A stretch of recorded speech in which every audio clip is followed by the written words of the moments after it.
میرے channel drama سین review میں خوش آمدید ویور۔ میں آج آپ کو بریانی ڈرامہ کے ایپیسوڈ 3 کے فل ریویو دینے جا رہا ہوں، تو چلیے ریویو کی طرف۔ ایپیسوڈ کا آغاز ایک مزاحیہ مگر تکلیف دہ منظر سے شروع ہوتا ہے جب نسا کی ماں نے میر کی آنکھوں میں مرچیں ڈال دیں۔ پورا گھر دھوئیں اور کھانسی سے بھر گیا۔ یہ منظر بظاہر مزاحیہ تھا، لیکن ساتھ یہ بتایا گیا کہ اس گھر میں چھوٹی سی بات بھی لڑائی اور ہنگامہ بن جاتی ہے۔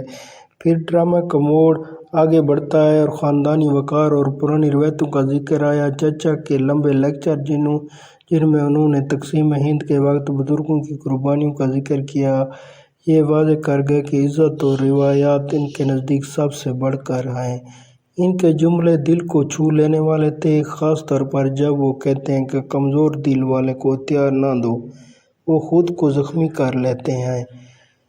دوسرے سین میں ادھر ہلکے پھلکے لمحات بھی بہت دلچسپ رہے۔ کبھی نسا کی خوبصورت پلیٹ میں کھانے کی تیاری، کبھی بچوں کا شور شرابہ اور گیند چھیننے کی ضد، تو کبھی رشتہ داروں کے آنے جانے کی رونق نے ڈرامے کو حقیقت کے قریب کر رکھا۔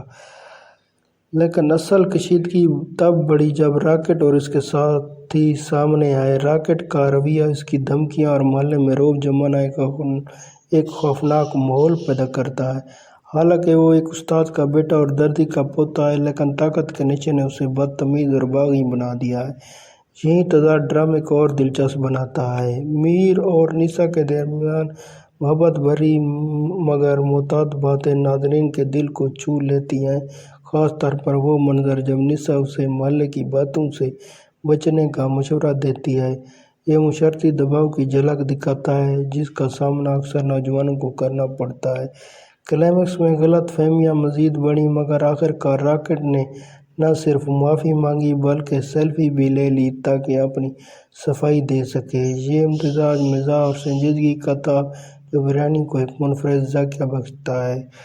ایپیسوڈ 3 بالکل ایک بریانی کی طرح تھی، مرچ مسالے سے بھری ہوئی، کہیں ہنسی مذاق، کہیں دکھ اور کہیں جذبات۔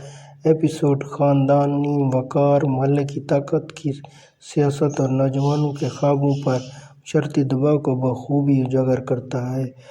ناظرین، میرے یہ ریویو آپ کو اچھے لگے ہوں بریانی ڈرامے کے ایپیسوڈ 3 کے، تو پلیز میرے چینل کو سبسکرائب کریں، لائک کریں، شیئر کریں۔ تھینکس مائی ویور۔